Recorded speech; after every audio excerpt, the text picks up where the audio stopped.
Oh, yeah. Okay, so now just to inform you, people start to enter in it and it's recorded. We will wait 2 extra minutes before starting. So if you want to go to toilet or if you want to have a drink, it's now or never. Check, check. We Oh, have what's already 40 people connected. Mm. Max? Sit. It's good Sit. because people are on time. Thank, thank, thank. Okay, now you guys getting.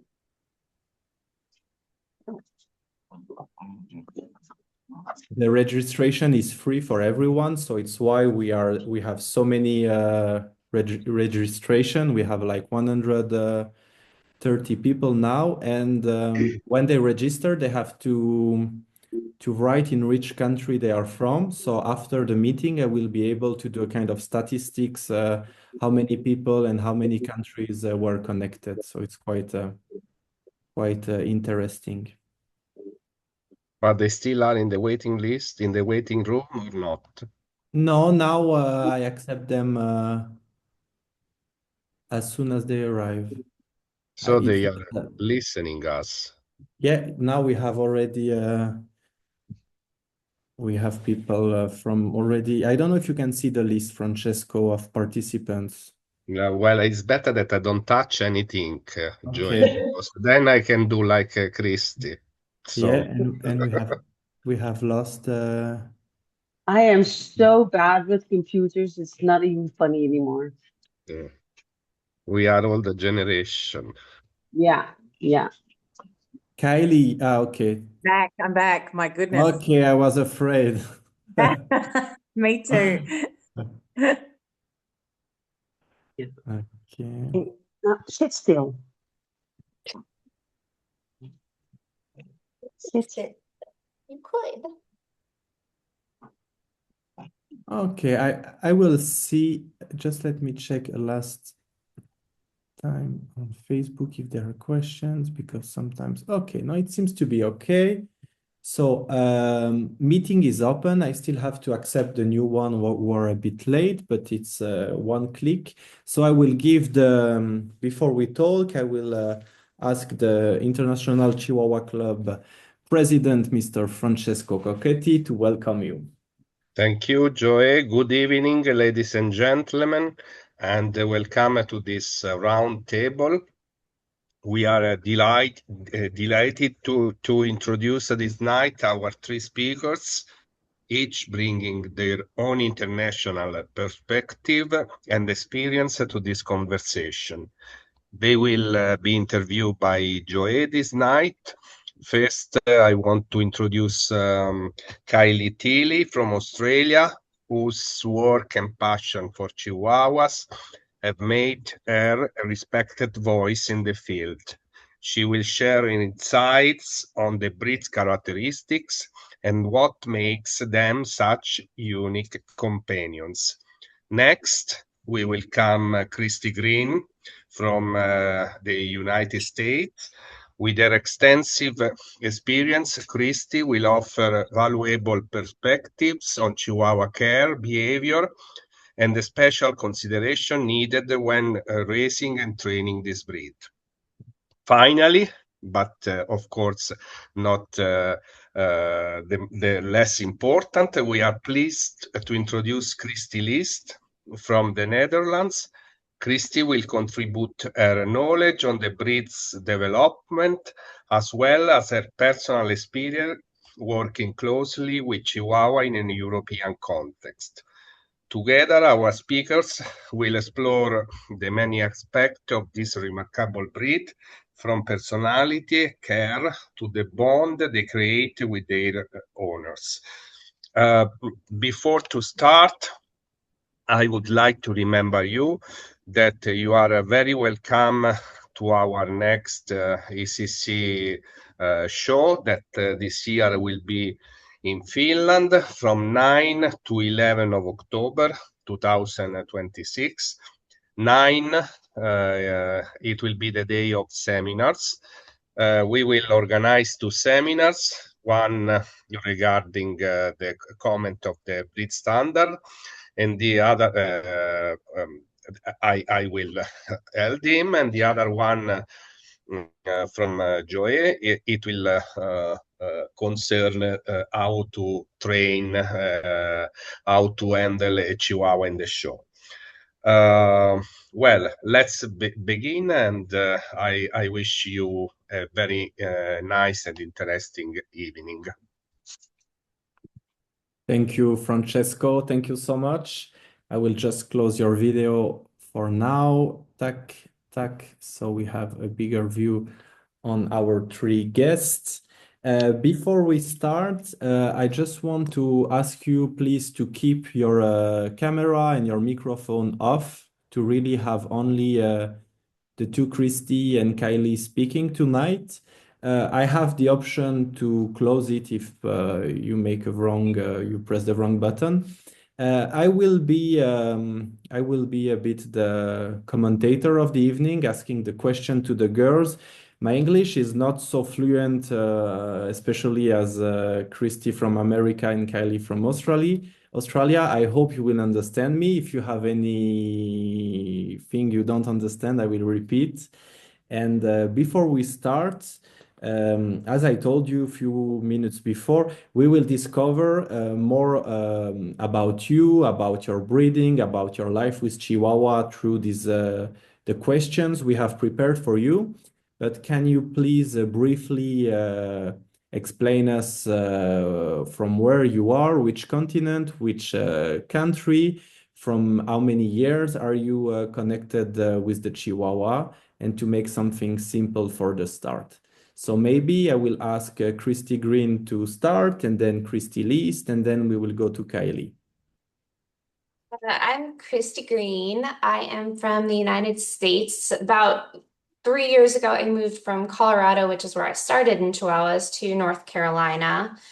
I have been breeding Chihuahuas for 14 years and showing for 17 years. And I've produced over 100 champions and multiple best in show winners and national winners. And the longer I'm in this breed, the less I feel like I know about it. There's a lot left to learn. Okay, and just because I asked you to take a dog with you for the beginning, who is this little puppy? She doesn't have a name yet. Okay. But her parents are Macy and Ziploc, so she's a granddaughter of Icon. And And yeah, it's her first Roundtable. yes, this is her first Roundtable. She's 8 So- weeks old. So maybe can be a name in connection with the Roundtable. Let's see if we had some inspiration. She says that sounds good. Kristi Leest, please. Hi, I'm Kristi Leest. I've been in Chihuahuas for about, I think, like 40 years. My mom started with Chihuahuas when I was little, and that's how I got into the Chihuahuas. My tail name is Kristi's Pride. I breed very little, only 1 or 2 litters a year. Yeah, mainly I love showing, and I breed for myself to have a dog for the dog show, and that's about it. Thank you so much. And who is with you on your lap? Oh, this is Molly. I just had Max, but he was getting annoyed and he went off. So this is Molly. I bred her myself. Her name is Kristi's Pride, too cool for school. And she really thinks she's too cool for school. And at this moment, she's my best winning Chihuahua that I've had in so many long time. My first best in show winner, my only best in show winner, because here the shows are very, very big. And my first UK champion. Congratulations. So, thank you. So I'm very, very proud of her. Hi, Molly. Yes, yes, yes. Thank you so much, Kristi. And You're now, welcome. Kylie, please, can you introduce yourself?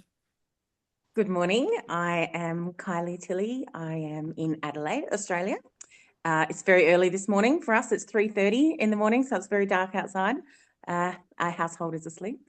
I was born into the dog show world. My grandparents bred and showed and competed in obedience with German Shepherds, hence my prefix von Kronen. Then my mother was also with the German Shepherds and the Dachshunds. And when I was 7 and able to show, I demanded a Chihuahua. And unfortunately, my mother was not very impressed because my grandparents decided that that was absolutely fine. And who is with you? This is my special little guy, Sparrow.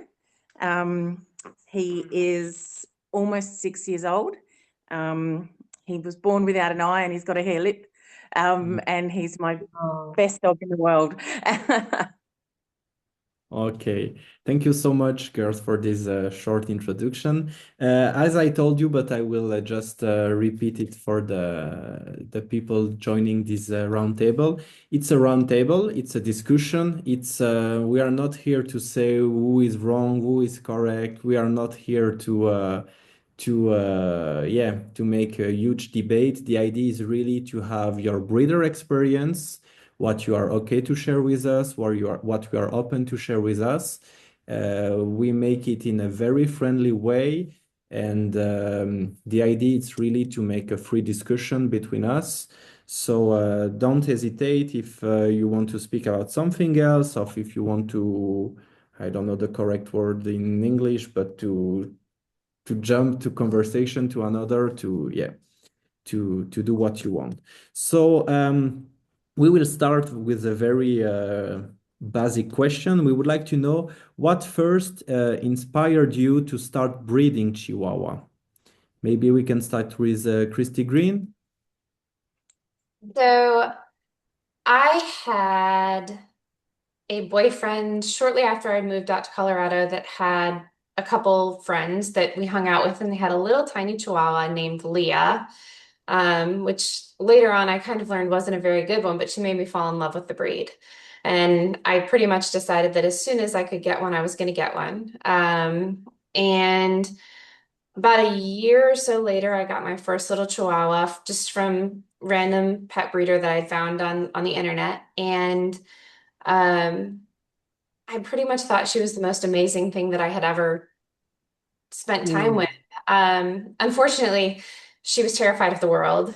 She had multiple health issues. And, you know, I remember feeling like I love this little dog so much. I want one like her, but better, where people get to see that she's cool and has a personality, you know, and hopefully one that, you know, doesn't have health issues. And so I kind of started looking into it. And really, when you think about, but this was probably at that point, 18, 19 years ago, I would say that was when the conversation about health in the breed was really just getting started. It wasn't as big of a conversation before that because it was, you know, it's a long-lived breed. We didn't really have a reason to be concerned. And as I started looking into it, I felt like, well, I should find a breeder that, you know, probably is health checking the dogs. And at that time, that was not really a common thing. And then, you know, it was like, oh, they should probably show because that means the dogs look like they're supposed to look like. And the more I looked, I couldn't really find what I wanted to buy. And so I was like, I guess I'm going to make it. And here I am 18, 19 years later and still trying. Okay. Other girls? Kristi? What inspired you for breeding? Well, it's not really that I was inspired. I was just raised with Chihuahuas. So I think I was 7 when my mom started to import Chihuahuas from the United States. She was raised with a Chihuahua, so her mom had a Chihuahua, so she wanted a Chihuahua, so she bought a Chihuahua from the States and imported it to the Netherlands. And then she started to buy Chihuahuas in the Netherlands, but they were not like, they had really bad knees and tongue hanging out. And she really wanted more quality. So then she started to import more and more. And studying pedigrees, and when she had a litter, I was like 8, and I helped her with whelping puppies. So imagine a girl from 8 years old playing around, and then I got called to help because a puppy was coming. So then I helped my mom, and then I was like, "Are you done now?" Yeah, you can go and play. And then I started to play and then come back for the next puppy. So that's how I was raised, with Chihuahuas and lots of Chihuahuas. So I kind of had the addiction from my mom, and yeah, I cannot live without a Chihuahua. So that's why I So, started. so for you, breeding was not a question. It was like, No, it was it was, a continuity. yeah, it was life. That's what happened. Like at school, kids learned about sex. You have a boy and a girl, and that's how you get babies. Well, for me, you had a male dog and a female dog, and then this is what they do. And 63 days later, you had puppies. So I was like, no, not for me, because then I was stuck with a whole litter of kids.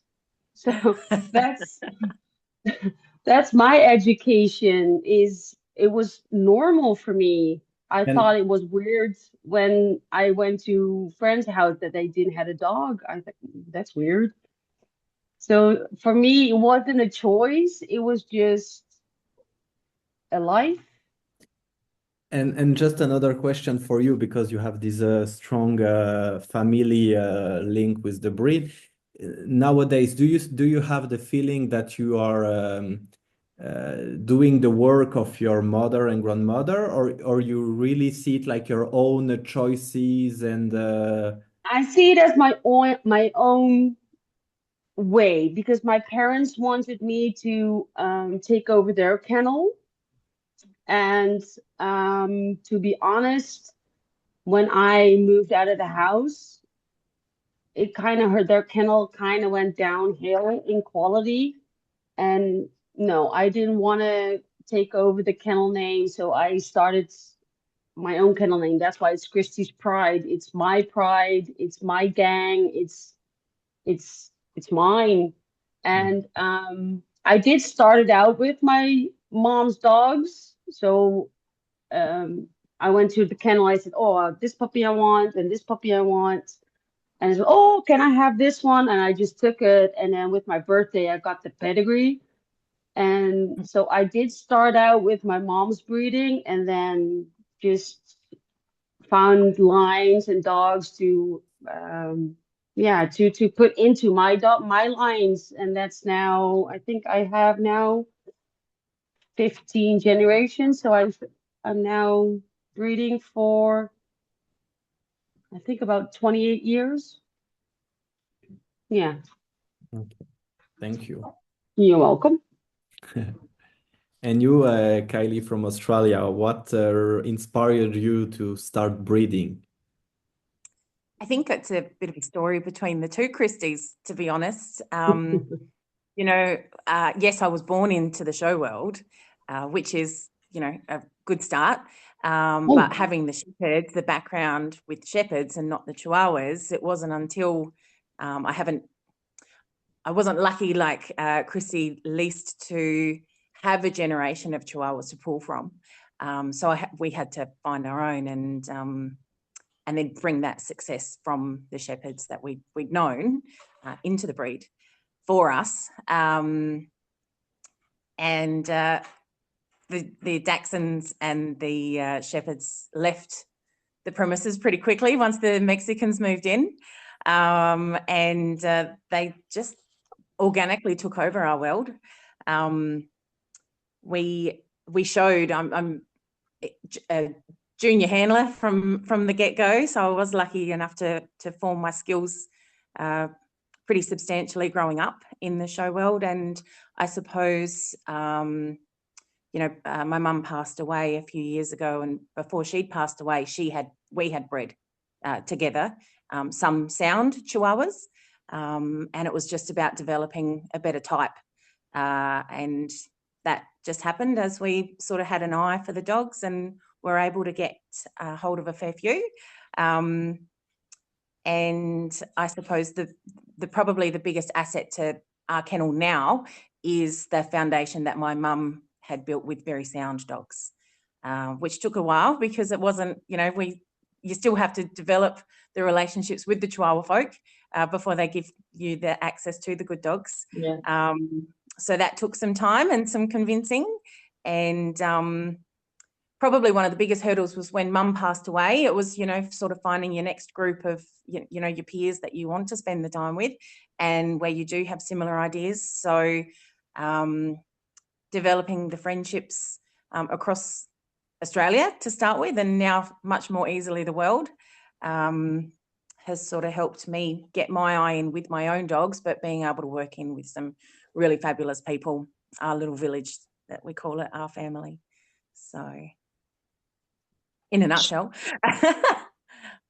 I don't know, maybe Kylie, yes, but the two Kristies, I don't know if you have bred other breeds to compare it, but do you see the Chihuahua breed more challenging in breeding? What can you say about it? What are the main challenge in breeding Chihuahuas? Oh, look, anything in miniature is hard to breed, right? In comparison, I haven't personally bred other breeds.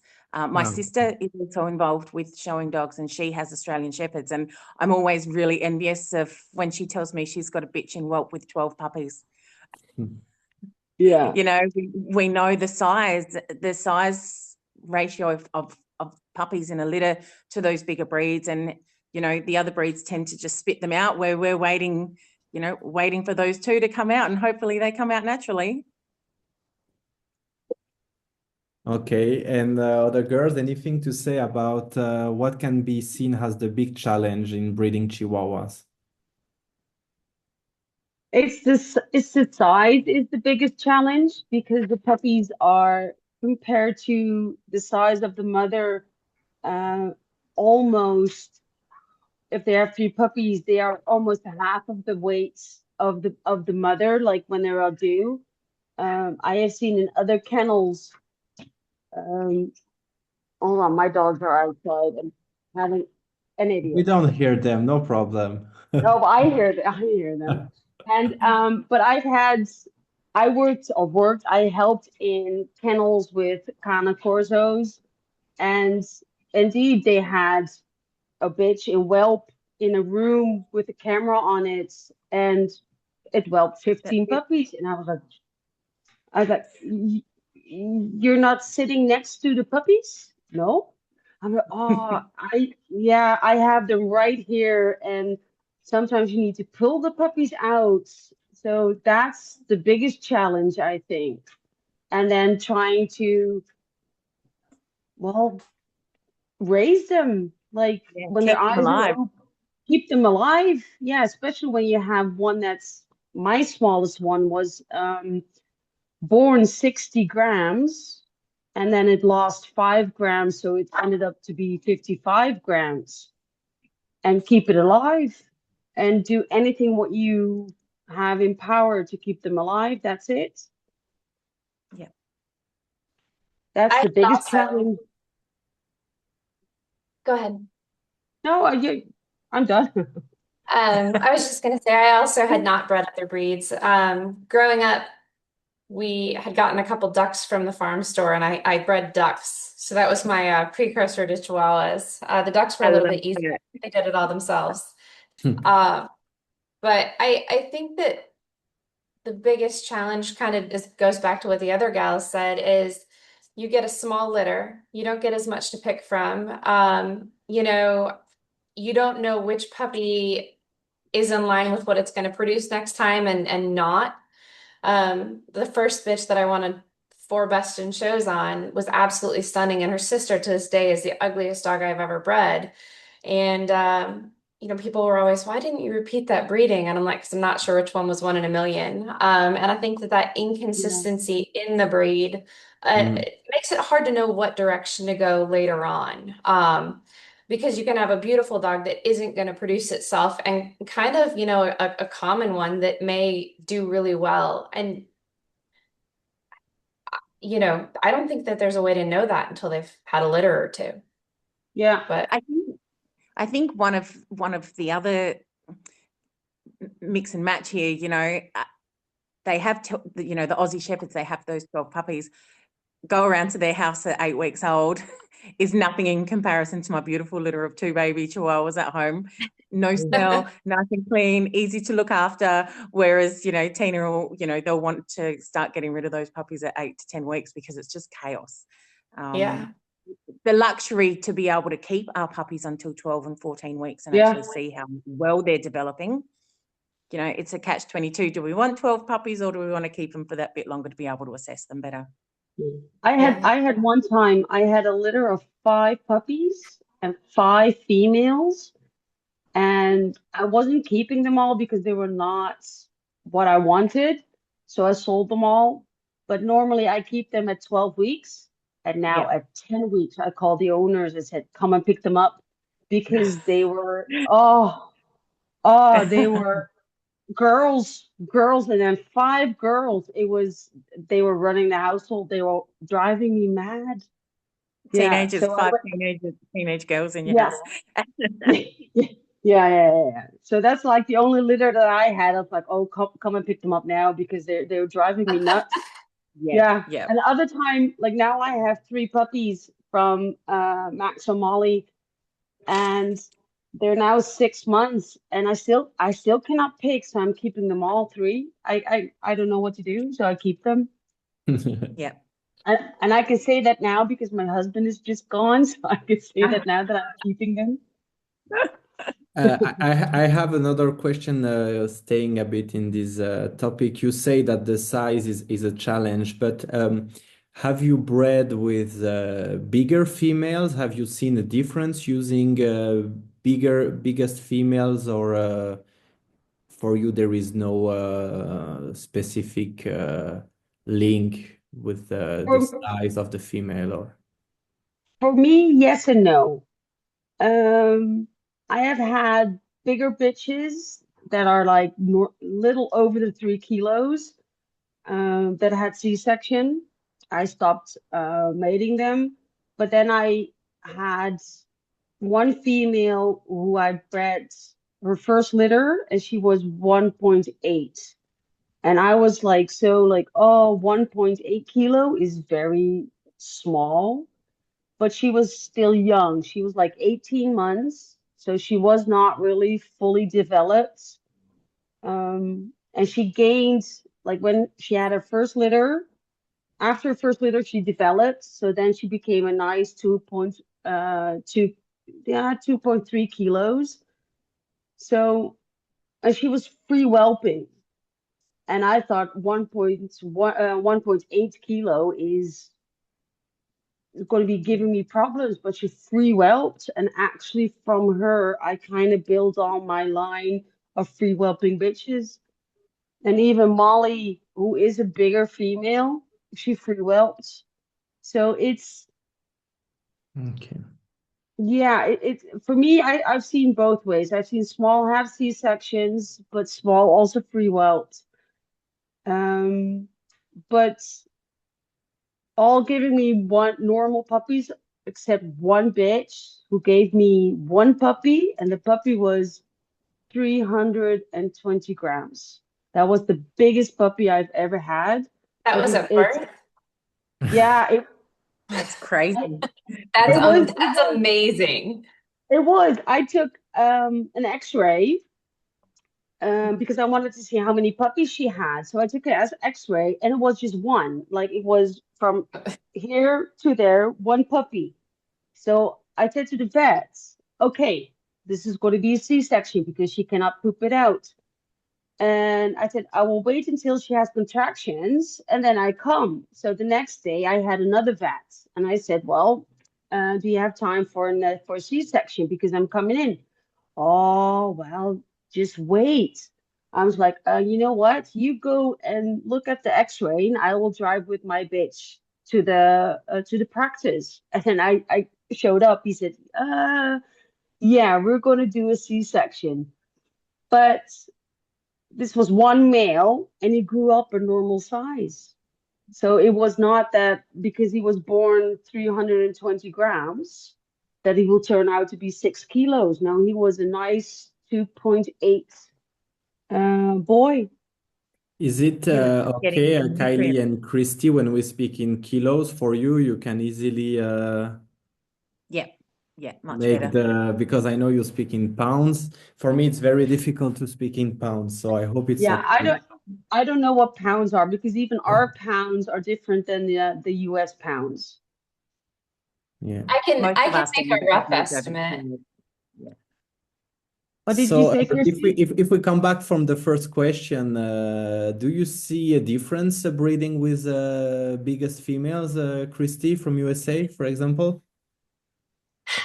I really have had the same experience as Kristy. I think that free whelping is a genetic capability versus a size capability. My foundation bitch was, I want to say the equivalent would be about 1.8 kilos, and that was the only bitch I could find to buy that somebody would sell me here. And, they said she's probably going to be too small to breed, but you can take her and show her and learn with her. And she free whelped 3 puppies her first litter. She free whelped all her litters. That said, I've had I've had a 7-pound girl need a C-section, which 7 pounds is about, I think, 3.2 A bit over 3 kilos.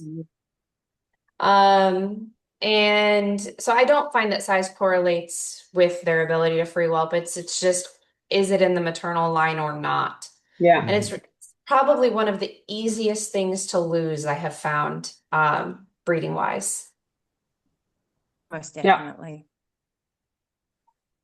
I think it's probably, Joe, that one of the important things to remember is, when we have multiple dogs, when you're lucky enough to be able to have multiple dogs, is ideally we want the all-rounder, right? We want a bitch with a great temperament, we want her to be a free whelper, and we want to be able to show her, and all of those 3 things often don't happen with that one bitch. So being able to have some girls at home that are not particularly my show girls, I think is longevity for your own kennel.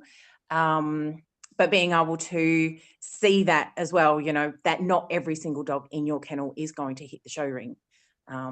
Some of the laws in Australia have made that, or newer laws coming in, in our normal suburban home, we're actually only legally allowed to have 2 dogs. So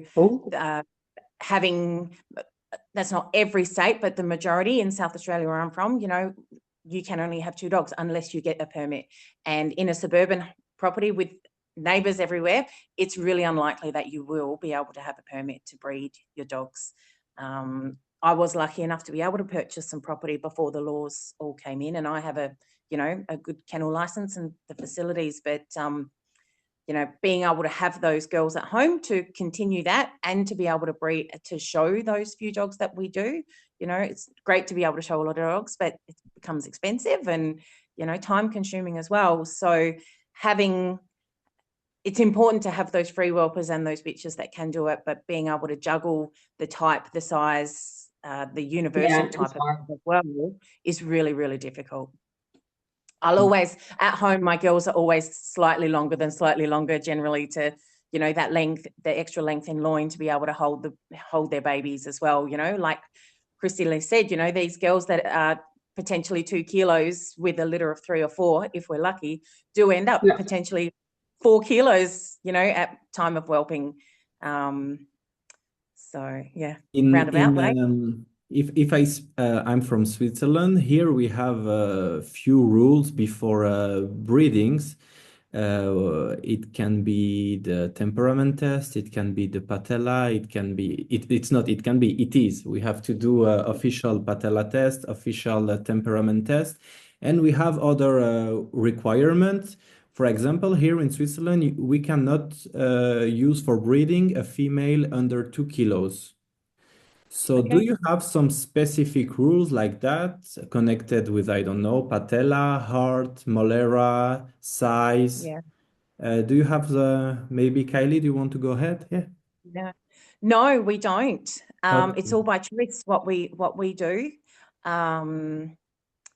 I mean, traditionally, and when I'm talking to pet people, you know, the Chihuahua is a really healthy breed in comparison to so many others. We're very, very lucky. I suppose those successful breeders have chosen to, you know, do the right thing ethically, not breed with patella issues. And we don't have, you know, Kristy, one of the really attractive things for the knockout kennels for me is, you know, the depth of the patella testing and the grading. We don't have that so much here in Australia. It's just an annual checkup at the vet, and the vet checks the patellas with their hands, not an X-ray, not anything like that. So in theory, it's up to their discretion at what level that Chihuahua's patellas are graded. So that it's a personal choice with the health testing for the Chihuahuas of what we do. And again, with our numbers, you know, I am lucky enough to be able to move those ones on that aren't as sound if they do come up for me, whereas other people may not have that choice because they don't have the facilities or the ability to have the volume of dogs to really get in really deep with the nitty-gritties. Kristi Green, how is it in USA? Can you breed with the female you want, or do you have to follow some rules of the Chihuahua Club of America, or? The Chihuahua Club of America recommends testing for heart, patella, and eye, but it's not required. It's kind of a breeder's option or choice to do so. I would say it's becoming more and more commonplace here to have those things done. Like I said, when I started, it was like really not even spoken about. And there's been a big shift, and I think it's a positive shift, but I also think that the difficult thing with the shift is that especially a lot of newer breeders don't understand how to use the information. So here they don't say, you know, you can't, I don't know what the specific laws are regarding patellas there. But like you can breed a grade 1 here, you can breed whatever. And you know, you'll get this newer person and they get their dog's knees graded the first time. I know they were 1-1 at 2 years old, let's say. And if it's an otherwise outstanding animal, that's not necessarily an immediate throw out. But I think because it hasn't been talked about as a tool versus an absolute, that people have thrown back some good dogs over things that maybe they shouldn't have been thrown back for. The only thing that AKC says is that I believe a female has to be at least 8 months old to have a litter, and a male has to be 7 months old to sire a litter, which to me is very young ages. I don't know anybody breeding dogs those ages, but that's the requirement. And then I think that's probably similar to here with our Australian Kennel Council too, is just the age limits. And what is the age limit in Australia? The same as USA? I think it's 12 months for a bitch and 9 months for a dog. Okay. If not, it'd be 12. And USA, it's 8 months for a bitch?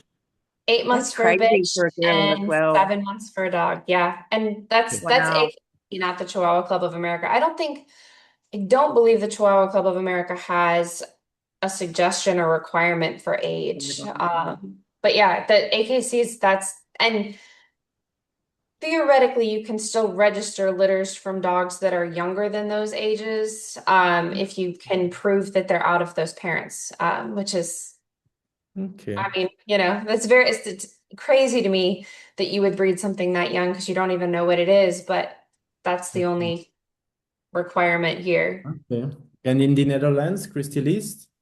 In the Netherlands, by the Kennel Club, is a bitch is not younger than 16 months, and the male not younger than 12 months. And with the female, it's also there has to be 12 months in between litters. And even they are going that far that even the mating needs to be a year in between. Okay. And for breeding, we have to check on patella. We're allowed to have grade 1, but then you have to do it. The other needs to be a 0. Now the Patel is even getting stricter that you have a grade 0, but now they also have a grade 3 and what's the other one? Another grade. So you have a 0, but that's also in 2 levels. So it's getting very extreme.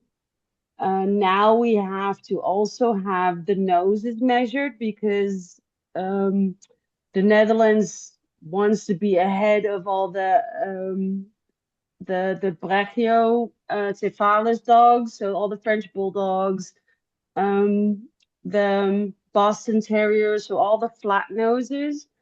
And the Netherlands think that Chihuahuas are a flat-nosed breed. So what we need to do is we need to measure the length of the nose and the length of the head. So it's from the stop onto the occiput. And we need to divide the nose by the head, and it needs to be above 0.3. And who is doing these measurements? The vet? The vets. And So is it a specific vet, or you can go to any vet? No, you need there are like, let me see, I can get them. You need a form, you download a form, and in these forms you need to go to the vet. Let me see if I can get.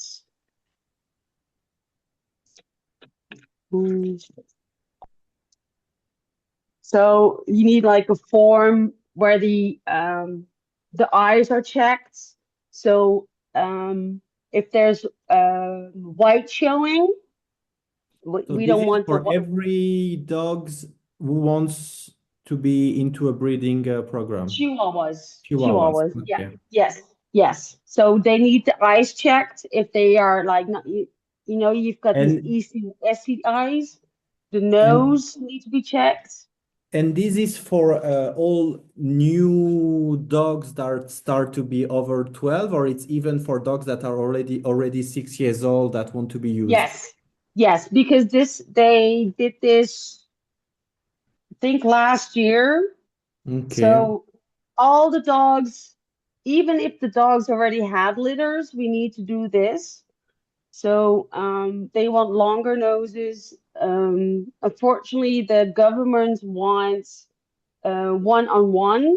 So they want the same length. Yeah, I know. They want the same length of nose of the skull.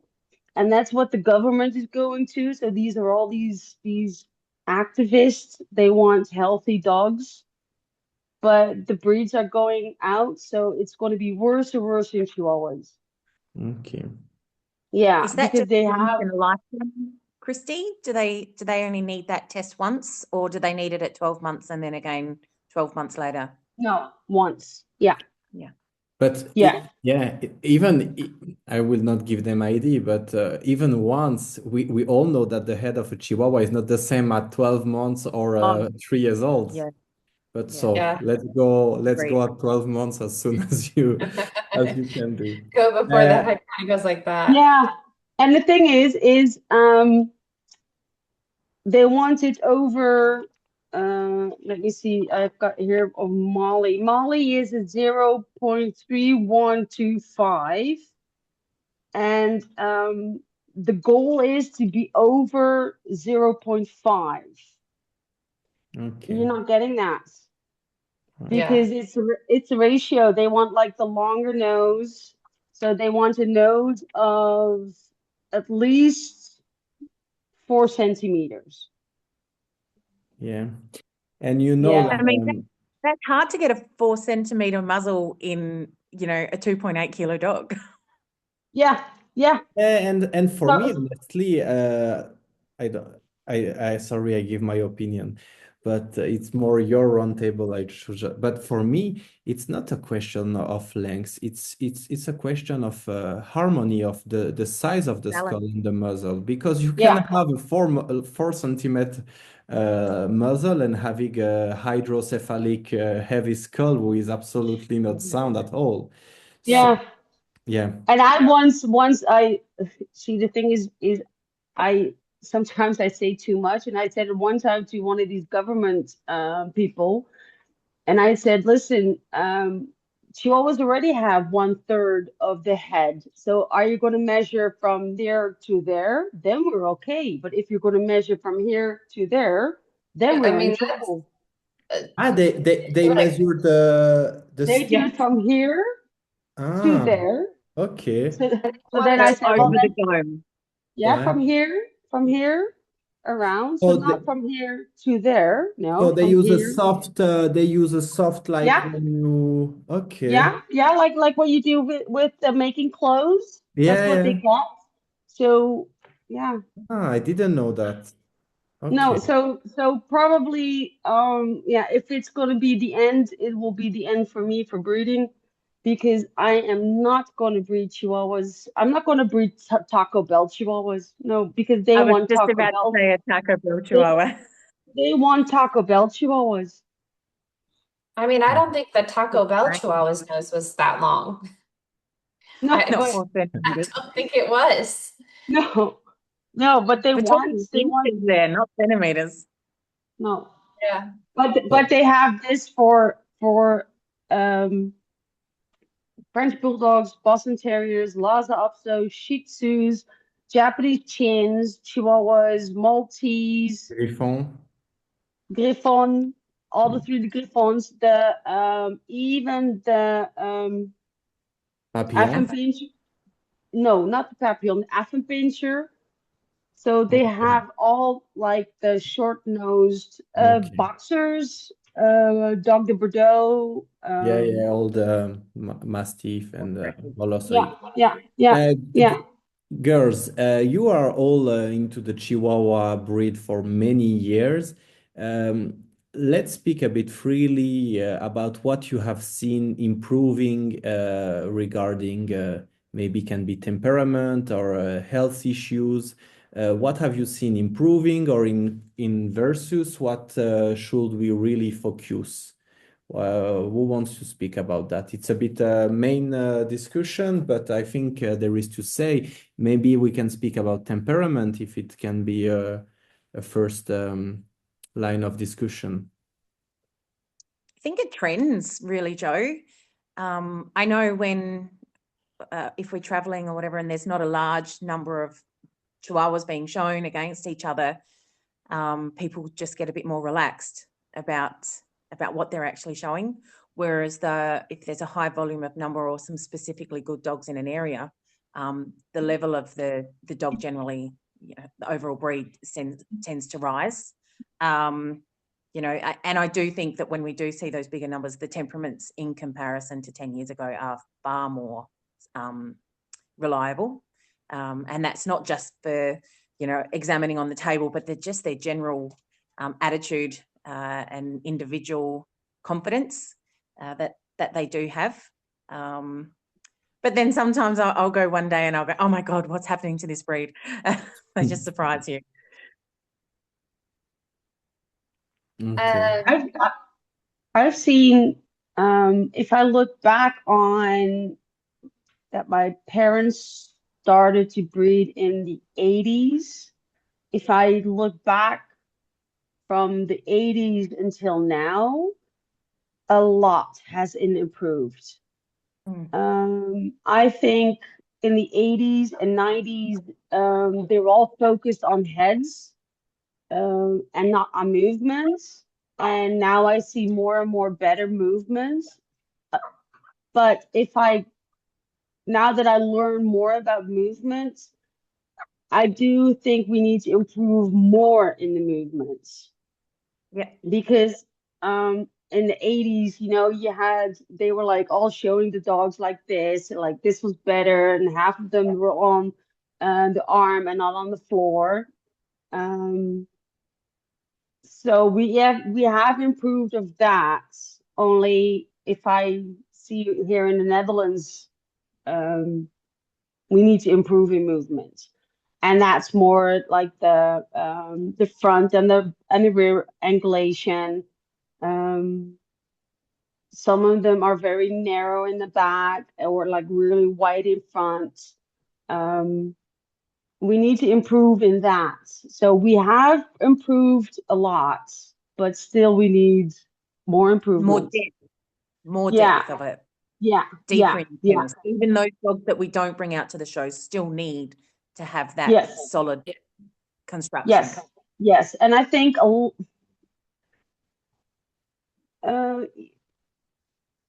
it's hard to say. Like I see some of them really nice movements, and some of them go no. But then it's the breeder that doesn't know the movement. They just breed because it's cute, and that's what we need to improve. I think in the US, we have kind of a little bit of a different show scene because the country is overall so big. So our average entries at all breed shows are, I mean, I would say 10 to 15 for smooths and maybe 20 to 30 for longs. So the entries tend to be smaller other than at our big specialties. So it's hard to say any one area has gotten better or worse. I do have the privilege of being able to show all around the country, and I definitely see trends in different areas. You know, out west, you tend to have very cute little dogs that maybe, you know, don't move as well. And then out east, there's some dogs that move better, but like they'd be great over there. Taco Bell. I mean, you're like, the head is just, you know, not correct for the breed at all. But the one thing that I will say that I feel like I've seen improve across the board is temperament.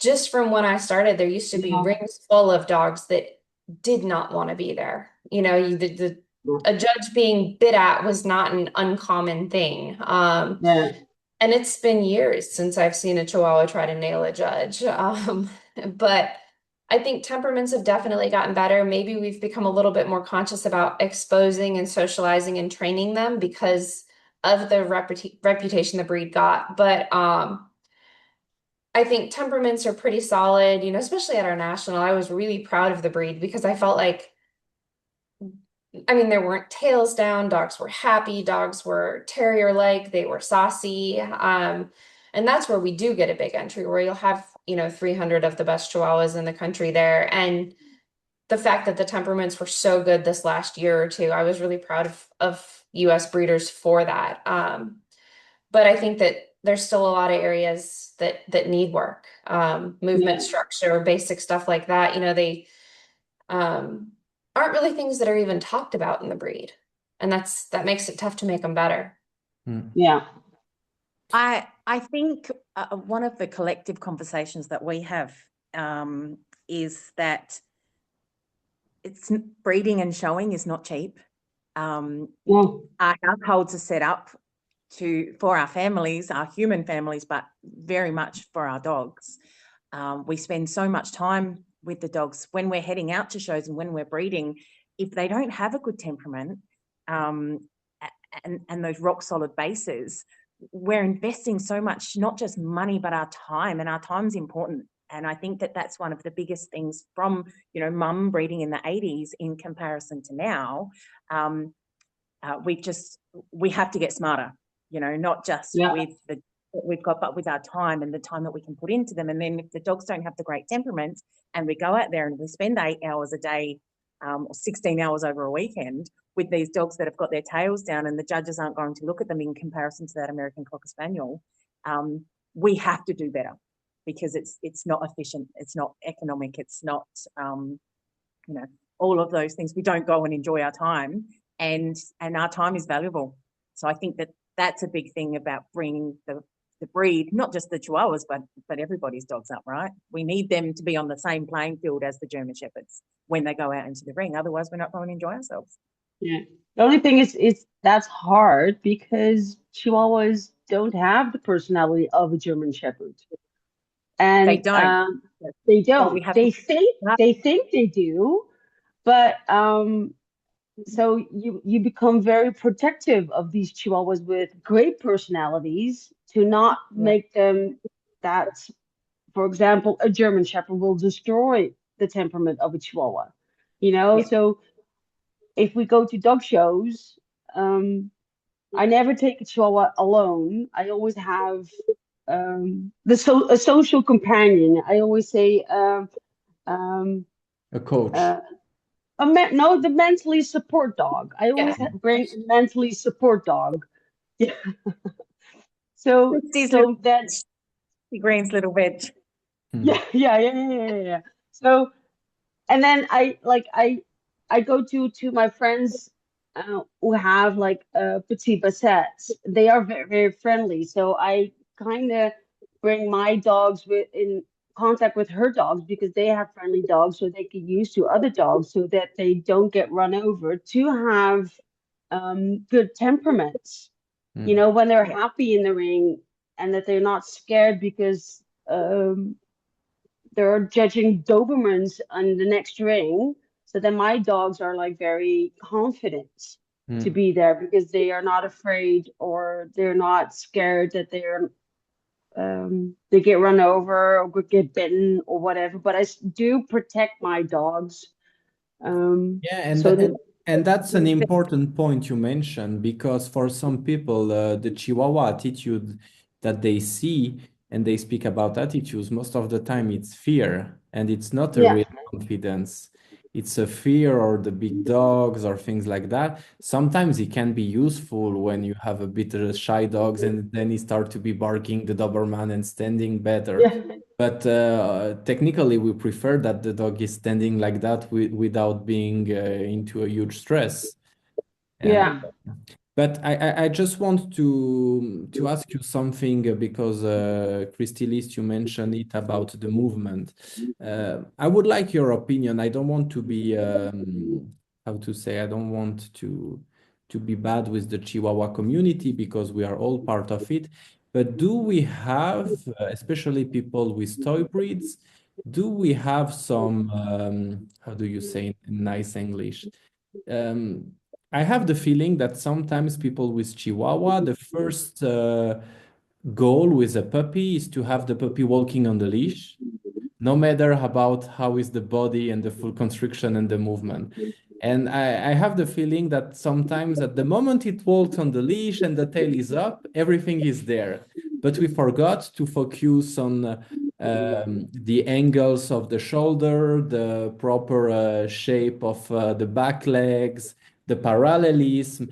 And maybe, I don't know if it's maybe people in large breed have a more a focused eye on that. Is it a lack of something Knowledge. having? Yeah, It's I would like it's to lack hear of, your. yeah. I think it's a lack of knowledge, and it's not that there are like the it's not that they're stupid, the knowledge, but it's more like the breed. Um, they need to know how construction works, like the lay of the shoulder. Like you can have a good um, angulation in the front, but no angulation in the back. But what does the movement do? You get or over angulated and very straight in front, then your dog will, sometimes you see these dogs fly up because they have too much movement, and then they're like all over the place. It's not pretty. It's not pretty. And I think most breeders think because they have a very pretty face, then they win. But you need a nice top line, a good lay of shoulders, with a nice neck coming out. Like Kristy posted a picture this week about like they need a good arch in the neck. That all needs for a really good total picture of a Chihuahua. And then if you have that, like a Chihuahua can stand very pretty, but then they still need to move, and most of the time they fall apart. And yeah, Sorry, Kristi. Some breeders fall into the trap of flap catchers. And when I say that, I think sometimes people think just because the dog walks around with its tail up is going to be a great show dog. Yeah. But on another level, that judge makes the decision. And when that judge is judging those dogs and just awarding those dogs because they have their tails up and they are, yes, they have to be saucy. And when they have their tail up and they show well, they are saucy. And that is obviously a characteristic. But when we're actually talking about breeders, we understand that, right, just because that type of dog has been awarded, actually in my own kennel, that's not what I want. You know, it's that between being able to produce a good dog. When I see my puppies in the whelping box, you know, God, isn't it great when you have a puppy that is just up and at 'em from 3 or 4 weeks of age? They're telling you to pick them. And to the untrained eye, that's what the inexperienced breeder or the breeder that's looking for the wrong things is going to go, so, right, those other 3 puppies can go, this one's up and at 'em. You know, it's being able to work with temperament and then type, you know, and being able to go, yep, I am going to use that one, and that one is for the longevity of my kennel, or that one, you know what, it's got a great temperament, and my pet person is going to be so happy that they've got a lovely, well-adjusted puppy. Yeah.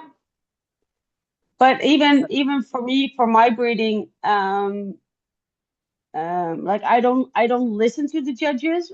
Like I have got a couple of friends who are judges that help me to see things.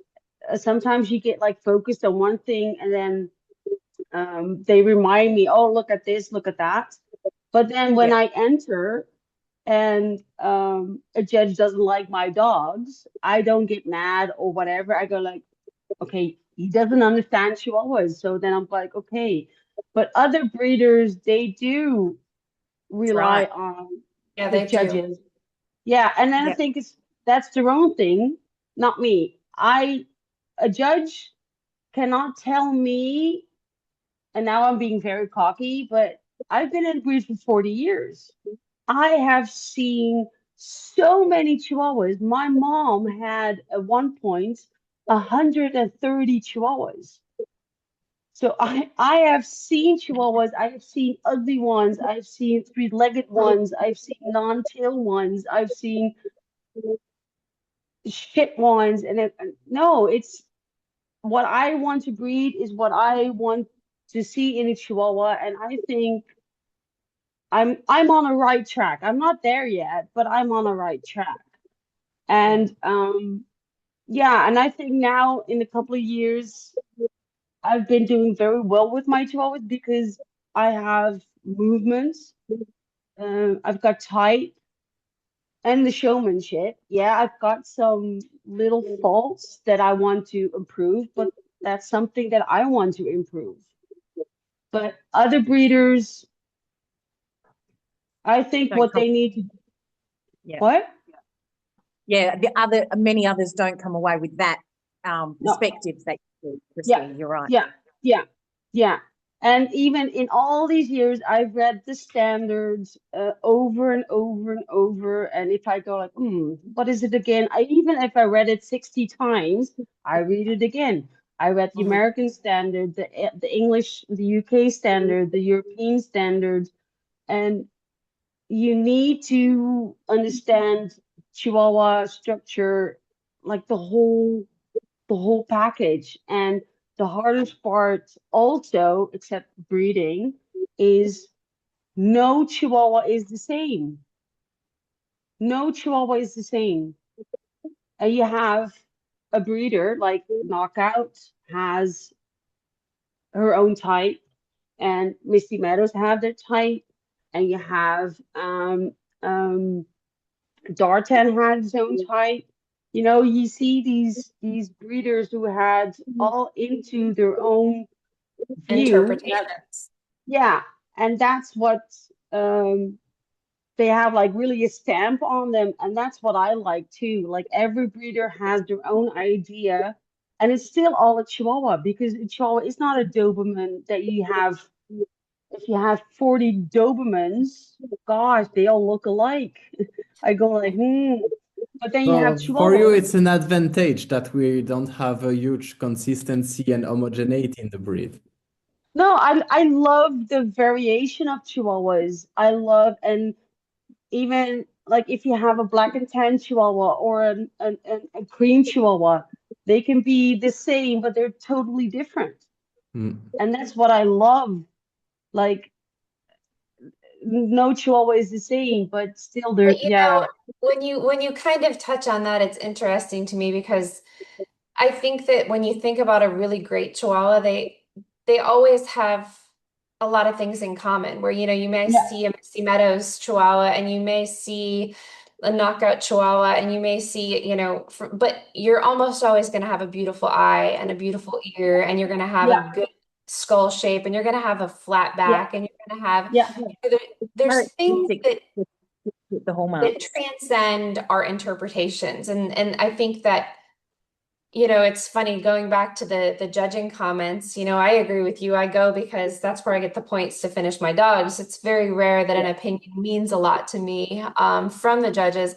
And sometimes I'm like, okay, please don't point at my dog or I'm gonna have to take it home and pet it out because they're picking things that are just so wrong. Yeah.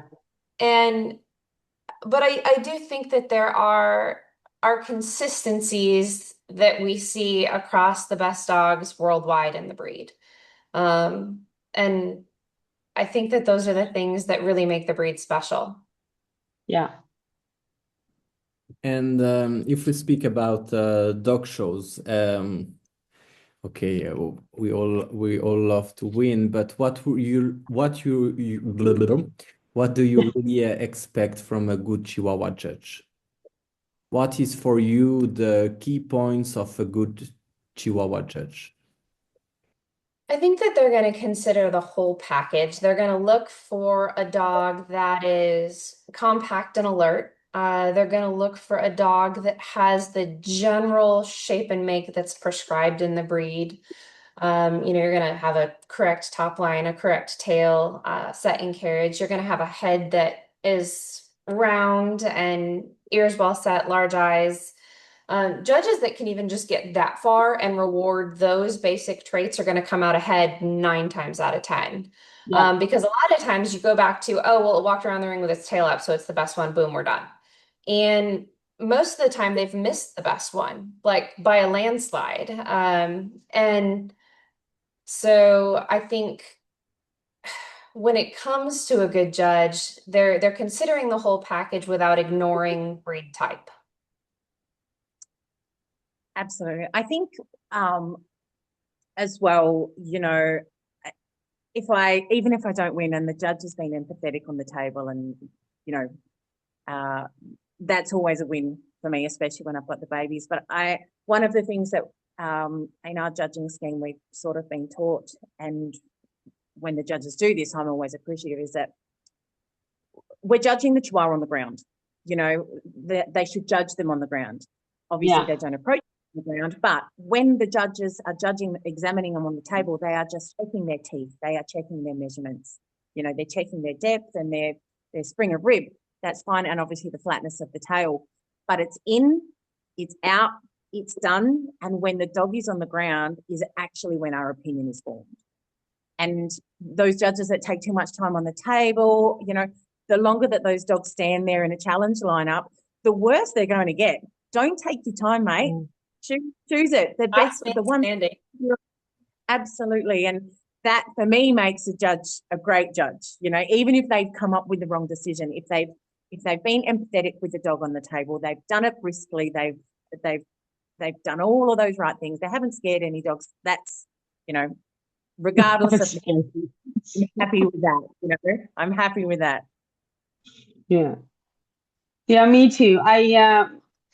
If a judge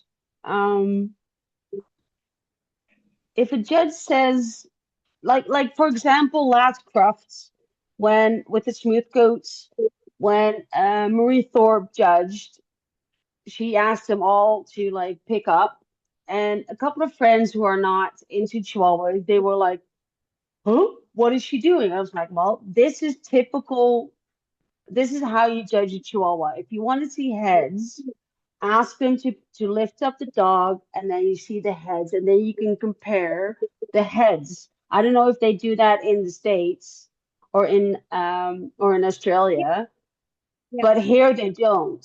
like really true Chihuahua specialists, they will do it, and I love it. I love it. Like really compare, lift them up. I had one time a dog that I showed, and the owner was showing it and won the group, and then for best in show, the best in show judge wanted to feel the rib on the floor, and the Chihuahua flipped. Now I screamed. I'm like, no, you never touch a Chihuahua on the ground, on the table. And I had that at the Brussels Dog Show too. Another judge, he came and wanted to touch. I was like, no, I will put him on. If you want to feel, I put it on the table. You never, ever touch Chihuahua on the ground. So I interrupt you. Yeah, good. I don't have I'm a young judge for Chihuahuas. I don't have the experience, if I can mention someone like Francesco, our ICC president. But for the young experience I have, and especially talks with other judges, for people not coming from the breed, it's really quite challenging to judge the breed. And I have a lot of judges asking me some tips, advices, what to do, what to not to do, because how we spoke, we don't have a huge, how do you say in English, homogeneity in the breed, depending the countries. We have so different types, size, etc. And what you as a breeder will you say very quickly to a young judge what to do and not to do when judging Chihuahuas? Exactly what Kristy said. Never approach one on the ground. You know, Yeah. if you want to check something, pick them up, pop them on the table. And that standing and staring. The longer you stand and stare, the less they're going to get. Make your choice. Be confident. Yeah. And I think the table is for checking the things that you said, teeth, testicles, maybe proportion, but dogs can do weird things when they're stacked on a table. And it surprises me how many judges here in the US walk up and expect a Chihuahua, a young Chihuahua, to look at them and give expression on the table with ears up and eyes up. And most of them are like, I don't think so. Even they just, it takes a lot of training to get a Chihuahua to where they're going to do that. And there are a lot of, especially newer judges, that will just write off the better dogs because they didn't give expression on the table. And I think that I would tell them, don't expect the table to be where you judge the dog. It's just checking those couple things, judge them on the ground. Yeah. Don't expect a full performance on the table. It's really irrelevant as to the quality of the dog. And don't forget, a Chihuahua is originally a one-person dog. So their owner is loyal. Yeah, they're loyal. Their owner is their everything. It's not that you can easily hand over a Chihuahua to somebody else and they'll become a golden retriever. So you have to think of a judge. You're gonna go over a dog that doesn't know you. So if a dog goes like this, okay, just do it fast and done. Don't try to make good friends with it. No, because it's gonna be worse. It's gonna be worse. And also I've seen somebody doing it, and I wouldn't like, no. As a judge, don't pick them up. Don't pick them up. Even on the table, don't pick them up. If you want to weigh them, get in a scale. It doesn't happen here in Europe, but don't if the handler is stacking the dog and you go over it, don't pick them up. No. If you're a good Chihuahua judge, or if you know how big the dog is, because you will train, you want to see Chihuahuas, so then you see, okay, that may be heavy, that one may be light, but don't pick them up. That's a big no-no, because we invest so much in our dogs, temperaments, training, everything, money, and then there's one judge who picks them up or wants to pet them, we're gone. For life too. It's so hard to get them back. I had a judge Yes. throw their hand at one of my dogs to get the ears up, and the dog lost his bundle, and he never hit the show ring again. I had one puppy. I showed a puppy, and before he had to go in the ring, was the first one in. I had the puppy on my arm, and the judge had to go to the bathroom. That's normal. But he came and he said to me, I have to go in the bathroom. And he petted my arm, but it was the arm I had the dog on.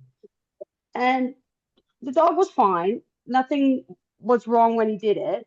But I went to the table. He saw the judge and flipped. I could not do anything with the puppy.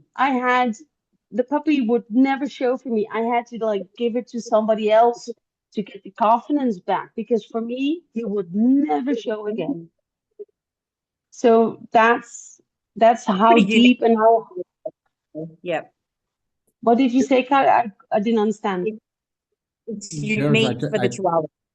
Girls, I just have a question. It's already more than 1 hour we discuss. Is it okay for you if we go 15, 20 extra minutes more?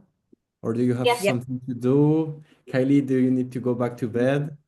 It's only 4:50 a.m. I've got a few hours before work. Okay. I have another question about you now we speak about showing. What part is for you socializing and training? And is it something really important, something in which frequency, daily, weekly, or you have dogs that you never need to train? How is it with your Chihuahua? How is it with your, I will say, routine of training? Yeah. I have a lot of hands-on with my babies once they sort of start to develop a personality. Socializing comes first. I'm really lucky at my workplace. I can take, a couple of little dogs in, pop them in a puppy pen, and everybody walks past. The biggest asset for me with training a Chihuahua is their standalone confidence. And they do often need a buddy, but actually being able to stand and watch people walk past and still be happy for them to be approached is one of the main things. From there, I start lead training. Once my puppies are lead trained, I tend to not do too much else at home with them. It's more so at the shows so that they develop a bond and enjoy the shows. They know that when we get to the shows, we're going to have a lot more one-on-one time. The hands-on and everything is just a daily consistency until they are really, really confident. And that's for all of the puppies. It's not just the ones that I think are going to be show dogs. I do them all that way so that when they do go out into the public, into their new homes, the families will stop seeing those scared little puppies that traditionally they've seen from the 70s and 80s. And hopefully they'll start to actually see, like Kristy said, her first Chihuahua was not fantastic other than at home. They always show us their best at home. It's really lovely when people get to see a really happy, confident Chihuahua out in public, not even just at the shows, just in general day life. I tend to sort of approach it as like the biggest window for socialization, I feel like, is from probably about 8 weeks to about 14 weeks. And that's when I want them to meet people. I want them to see the world. I want them to have a lot of positive exposures. And I try to keep them really brief. You can overdo it, and just like a toddler, they get overstimulated and it's too much for them. And when you cross that line and you push a Chihuahua, you often will destroy something in them. And I think that's one of the biggest reasons that I struggle to sell puppies for show, is because a lot of times people have a hard time just, not pushing it. Don't push them when they're young. Let them grow up. Let the world be a safe place. And then from after about 14 weeks till 6 months, I don't give mine the opportunity to have a bad experience in life. It's either one-on-one with me where I have complete control of the situation, or they're just sitting at home, and no experience a lot of times can be better than even just one bad experience. And especially during that period. And then after you kind of exit that 6 month window, they're more ready for the world. I think when you do too much when they're young, you can actually kind of do a lot of damage. You overdo it. Yeah. What And then they're what just like, no, I'm good. what age can you ladies start showing your babies? Is it 6 months? 4.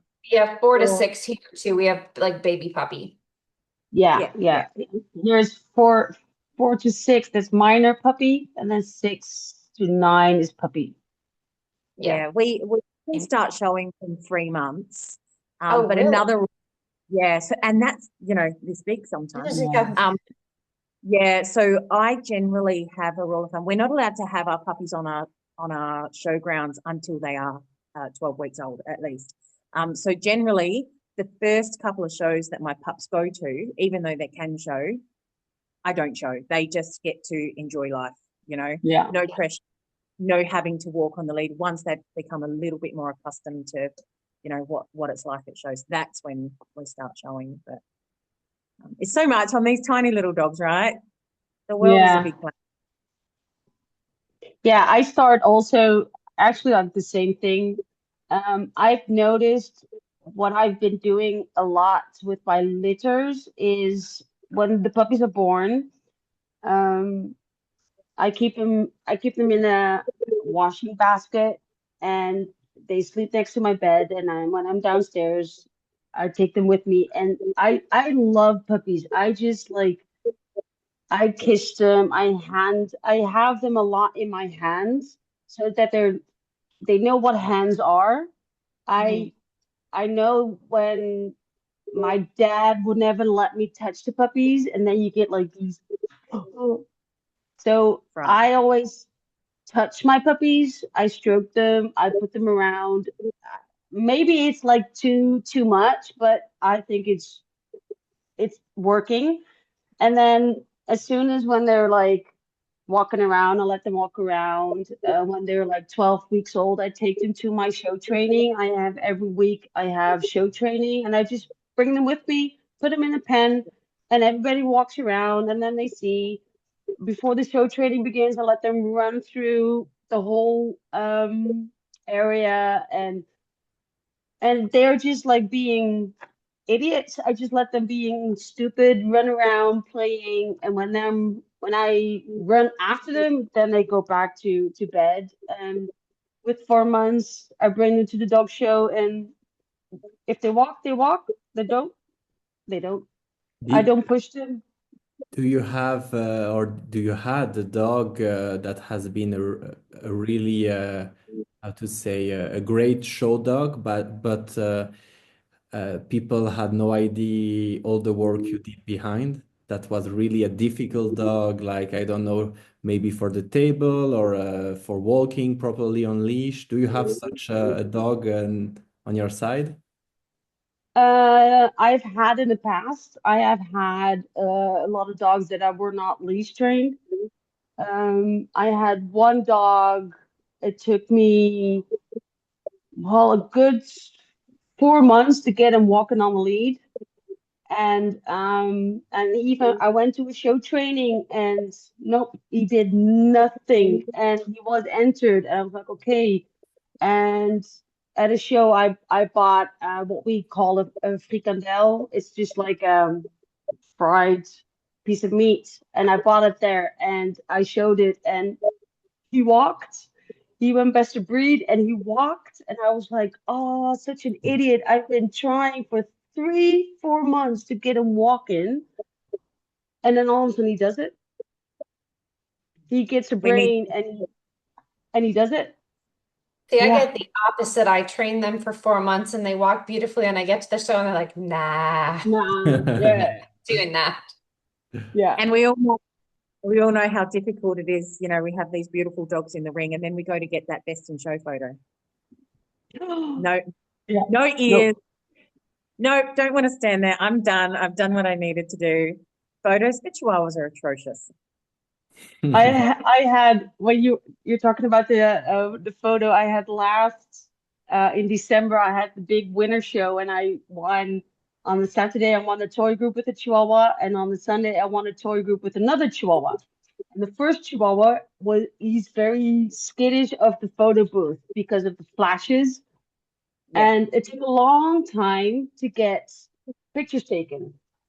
And so the next day, I came with another Chihuahua, and the photographer was like, okay, no panic.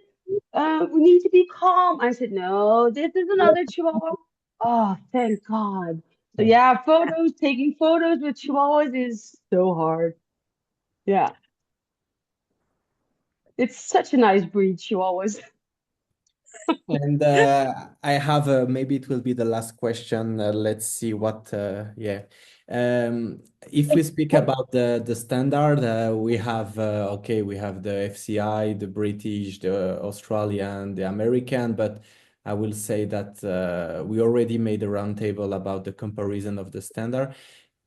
If you can edit something, adjust something, remove something, add something in the standard, what will it be? I The would Australian like, standard. oh, Go, you go, go ahead, Kristi. You Kylie. go. I feel like it would be beneficial to actually have proportion outlined. You know, to Yeah. actually have, because we say we all talk about weight, and there's different weight allowances across our different countries. You know, the standard for us, it uses the word compact. I don't know, Yeah, for us too. else. But What is you can have a compact? Chihuahua that's under 6 pounds. It's like up on stilts, and it's got this narrow little body, and it's spindly, and it's, Yeah. you know, and it's technically in size, like it's perfectly legal to show. So to me, to have maybe a height requirement, and then actually a certain amount of describe the length. How long are they supposed to be? And putting those proportions in there and that height limit, I actually think would be more beneficial for consistency across the board than the weight, because you can have a dog that weighs next to nothing, that really isn't compact, and then you can have this compact, sturdy little dog that weighs over.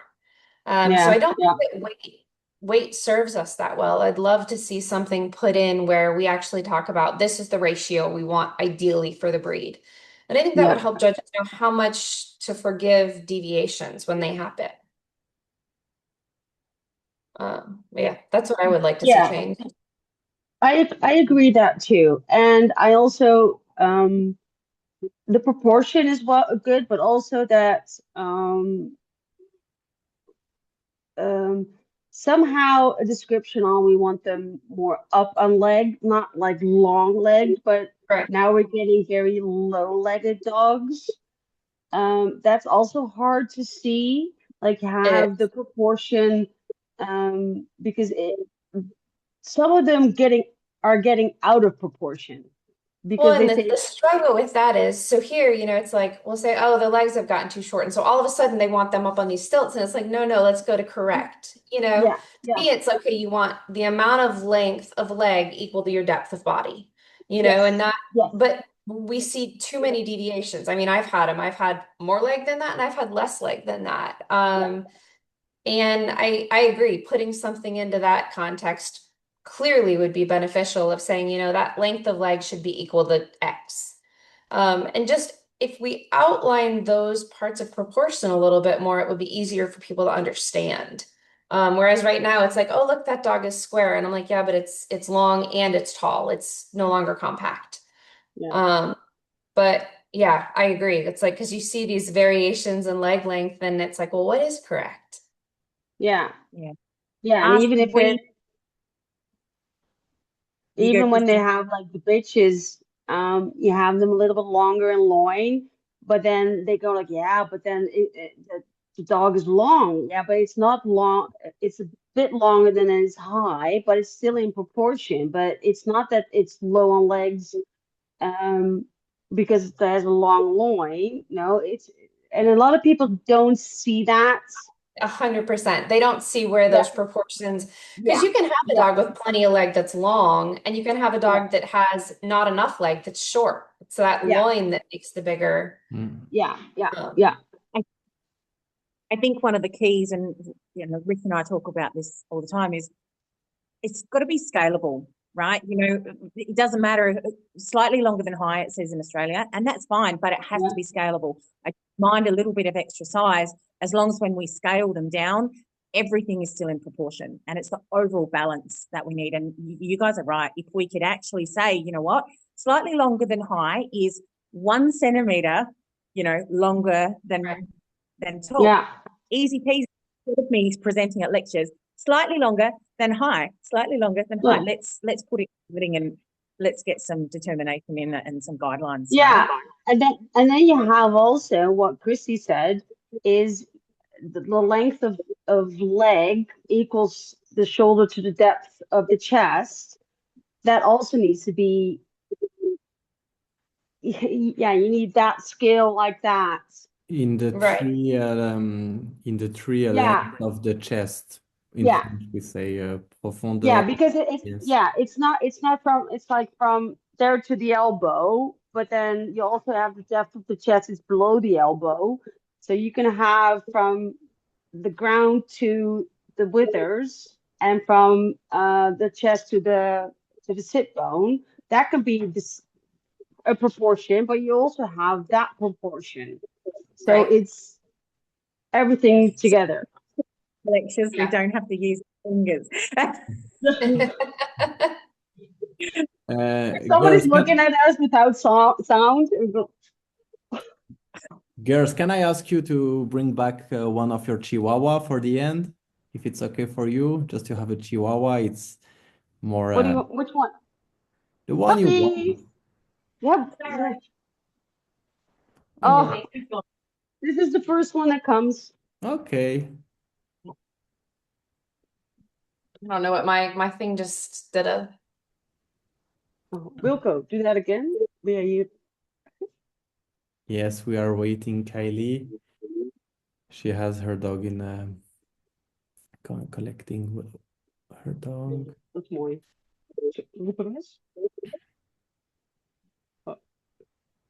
This is the same as the beginning, Kristy, the puppy, or it's another one? It's the same one. So it's Miss Roundtable.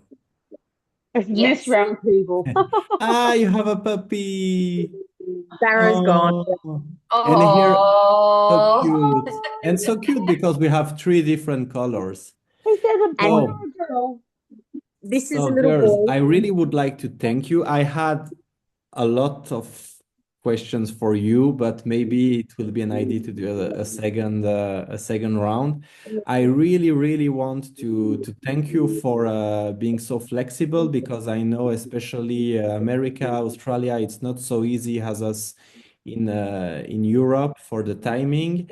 I really want to thank everybody who stayed connected all the time, because we haven't lost any auditors. People stay until now connected. We had a lot of Australian and American people, so I'm very happy that this International Chihuahua Club start to be really international. I would like, of course, to thank the European ones, British ones. We have some people from Asia as well. So thank you so much, because to have your 3 smiles and experience during this evening was so precious.